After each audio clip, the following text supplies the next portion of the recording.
काँग्रेसचे नेते, माजी मंत्री, खासदार, सर्वोच्च न्यायालयामध्ये वकील असलेले सलमान खुर्शीद यांनी 21 मे राजीव गांधी यांच्या पुण्यतिथीला एक ट्विट केलं आणि त्याच्यामुळे एक वेगळाच वाद आता सुरू झालेला आहे. ते ट्विट काय आहे ते तुम्ही पहिले पहा. तुम्हाला पडद्यावरती ते ट्विट म्हणजे जे नेमकं त्याच्यातले जे शब्द आहेत ते तुम्ही बघा एकदा. The once and future king of democracy. आणि त्यांनी 2 फोटो टाकलेले आहेत. राजीव गांधीचा फोटो आहे आणि राहुल गांधीचा फोटो आहे. ह्याचा एक सरळ साधा मराठीतला अर्थ असा होतो की एकेकाळी जो लोकशाहीचा राजा होता म्हणजे राजीव गांधी आणि आता भविष्यातला जो राजा आहे तो. ह्याच्यामध्ये आक्षेप यायच्या 2 गोष्टी आहेत. पहिली गोष्ट म्हणजे लोकशाही तुम्ही जेव्हा म्हणता तेव्हा त्याच्यामध्ये राजा कसं काय. म्हणजे लोकांनी 1952 पासून निवडणुका चालू आहे सातत्यानं. तुम्ही आतापर्यंतच्या बघा 17-18 वेळा लोकसभेच्या निवडणुका झाल्या आणि बाकीच्या तर विधानसभेच्या निवडणुका तेवढ्याच वेळा झालेल्या आहेत. लोकांनी निवडून दिलेले प्रतिनिधी आणि त्या प्रतिनिधींनी निवडलेला त्यांचा नेता आणि मग तो त्या पदावरती बसणार. मग ते मुख्यमंत्री पद असो किंवा ते पंतप्रधान पद असो. आणि त्याला तुम्ही राजा कसं काय म्हणता. राजेशाही आणि लोकशाहीमध्ये मुळातच हा फरक आहे की राजाच्या पोटी जो जन्मतो तो आपोआप राजा असतो. त्याला कुणाही लोकांनी निवडून द्यायची गरज नाही. ही जी सरंजामशाही, ही जी मध्ययुगीन मानसिकता होती, केवळ राजाचं नाही, जागोजागचे अगदी गावोगावचे छोटे मोठे सत्तापदंसुद्धा, अधिकाराचे पदंसुद्धा वंशपरंपरेने चालत यायचे. ही सगळी व्यवस्था भारताला स्वातंत्र्य मिळेपर्यंत चालू होती. हे सगळं बाजूला ठेवून आणि केवळ भारतच नाही, फ्रेंच राज्यक्रांतीच्या नंतर पूर्ण जगभरामध्ये लोकशाहीची नवीन एक व्यवस्था आली, जो बहुतांश देशांनी ती स्वीकारली.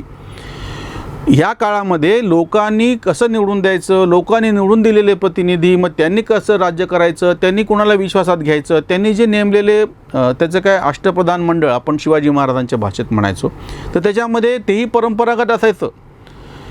पण आता नवीन व्यवस्थेमध्ये मंत्रिमंडळ निवडत असताना ह्यांच्या भाषेत राजा, तो जो प्रमुख आहे, त्याला आपल्या मनानं माणसं निवडता येत नाहीत.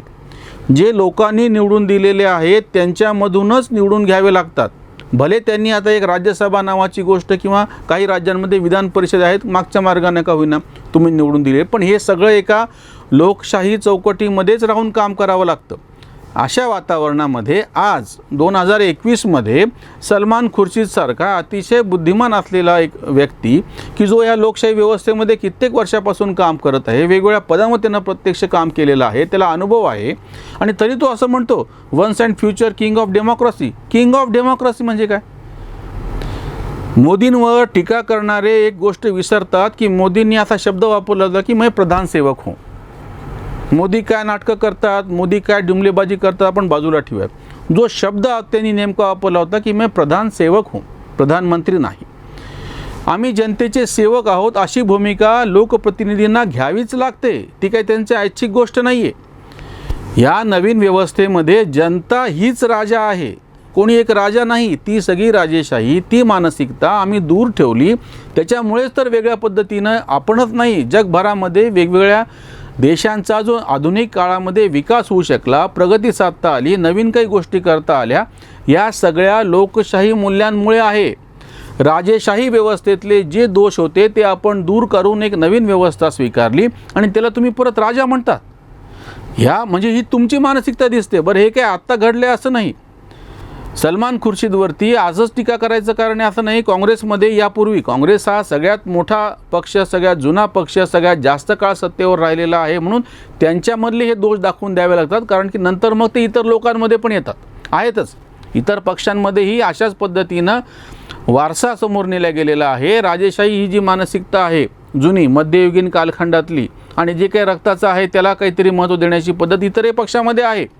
पण हे काँग्रेसवरती टीका होण्याचं कारण म्हणजे सगळ्यात जास्त काळ तुम्ही सत्तेवर होता, सगळ्यात जुना पक्ष आहे, त्याच्यामुळे ह्या मानसिकतेची सुरुवात कुठून झाली. अगदी नेहरूंनी आपल्या हयातीमध्ये 1959ला इंदिरा गांधींना पक्षाच्या अध्यक्षपदावर बसवलं होतं की जेव्हा की इतर ज्यांची कपॅसिटी आहे, ज्यांची त्याच्यामध्ये खास क्षमता आहे, असे लोकनेते इंदिरा गांधींपेक्षा कितीतरी मोठे सगळ्या अर्थाने, वयाने, अनुभवाने, पक्ष कार्यकर्ता म्हणून, लोकनेते म्हणून असताना सुद्धा नेहरूंनी त्यांना बाजूला ठेवून इंदिरा गांधींना पक्षाचा अध्यक्ष केले. याला काय म्हणायचं. आज आपण सलमान खुर्शीदवरती टीका करतो आहोत, पण हे नेहरूपासून चालू आहे ना. इंदिरा गांधींनी याच पद्धतीनं संजय गांधींना पक्षामध्ये सक्रिय केलेलं होतं. संजय गांधींचा दुर्दैवी मृत्यू झाल्याच्यानंतर राजीव गांधींना पुढं करण्यात आलं. त्यांच्या दुर्दैवी हत्येच्या नंतर लगेच तातडीनं तुम्ही राजीव गांधींना पंतप्रधान केलं. राजीव गांधींनी त्याच्यानंतर सोनिया गांधींनी आपल्या मुलाला म्हणजे राहुल गांधीला, आणि आता या काळामध्ये सुद्धा त्यांना दुसरा कोणी माणूस सापडला नाही. 2 वर्षापासून पक्षाच्या अध्यक्षपदाची खुर्ची रिकामी आहे. राहुल गांधी बसत नाही आहेत आणि दुसरा कोणी बसायला तयार नाही आहे. ही जी मानसिकता आहे ह्याच्यावरती हल्ला करायची गरज आहे की अशा जर मध्ययुगीन मानसिकतेमध्ये आपण असू की राजाचा मुलगाच राजा होणार आहे, तर त्याच्यामुळे हे लोकशाही मूल्याला धोका आहे. या पद्धतीमुळे आपल्या असं लक्षात येईल की आपण बदललो जरी असलो लोकशाही व्यवस्थेमध्ये, तरी ही जी आपली सरंजामी मानसिकता आहे, मध्ययुगीन मानसिकता आहे, ती बदलायला तयार नाही.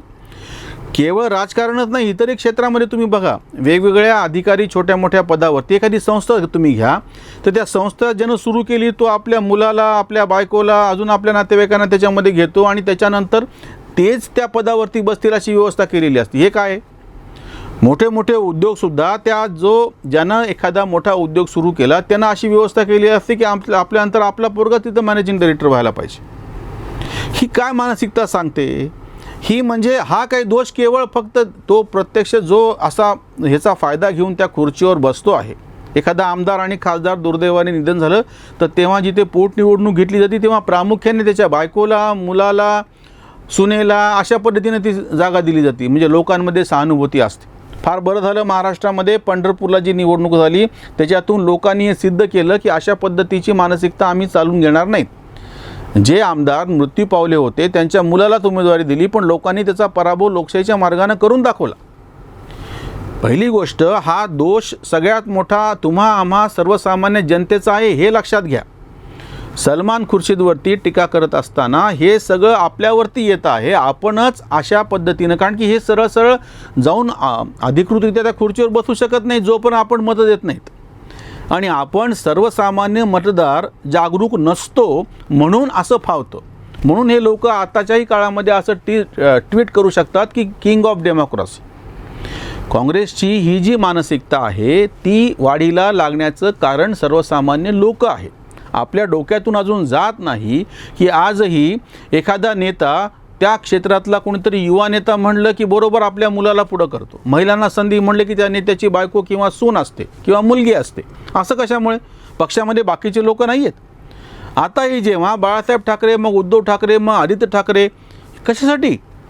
ह्याच्यामध्ये सगळ्यात मोठा दोष त्या पक्षाच्या कार्यकर्त्यांचा सुद्धा आहे की तुम्ही ही प्रक्रिया चालूच असताना शांत कसे बसले होते. आणि जास्त दोष, जसं मी आधी म्हटलं तसं सर्वसामान्य जनतेचा आहे. तुमच्या कसं लक्षात येत नाही ही गोष्ट की आपण अशा पद्धतीनं जर एखाद्याला चालना देत असू, त्याच गोष्टीचं गुणगान करत असू, तर त्याच्यातून लोकशाही मूल्याचा सगळ्यात जास्त ऱ्हास होतो आणि आपली मानसिकता तशी तयार होते. म्हणजे मग पूर्वीच्या काळामध्ये जातीप्रमाणे व्यवस्था होती, त्याच्यावर टीका कशासाठी केली आपण? फुले, शाहू, आंबेडकरचा महाराष्ट्र, आपण महाराष्ट्रापुरता विचार करूया, किंवा पूर्ण भारत म्हणजे प्रगतिशील भारत आणि असं म्हणत असताना तुम्ही हे कसं विसरता की ती जी सगळी जात व्यवस्था होती की त्या जातीतल्या त्याच्या पोटी जन्मलेल्या मुलाला तोच व्यवसाय करायला लागायचा.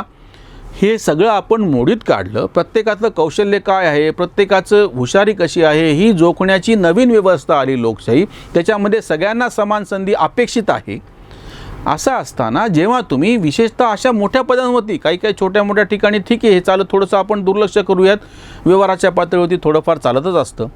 पण जेव्हा लोकशाहीला अतिशय महत्त्वाची पदे आहेत, विशेषतः आमदार, खासदार, नगरसेवक हे सगळे, किंवा मंत्री किंवा पंतप्रधान, मुख्यमंत्री, ही सगळ्यात महत्त्वाची पदं आहेत. आणि ह्या पदावरती जेव्हा एखाद्या माणसाला आपल्याला बसवायचं असेल तर त्याच्या पात्रता सिद्ध व्हावी लागते, त्याला जनसमर्थन असावं लागतं. आणि आपण लोकशाहीचा गैरवापर करून विशेषतः मोठे पक्ष अशा काही चेहरे समोर आणतात आणि अपरिहार्यपणे सर्वसामान्य लोक पण त्याच्या मागं फरफटत जातात. त्याच्यामुळे हा जो मुद्दा आहे हा काँग्रेस पक्षापुरता नाही, सलमान खुर्शीदपुरता मर्यादित नाही.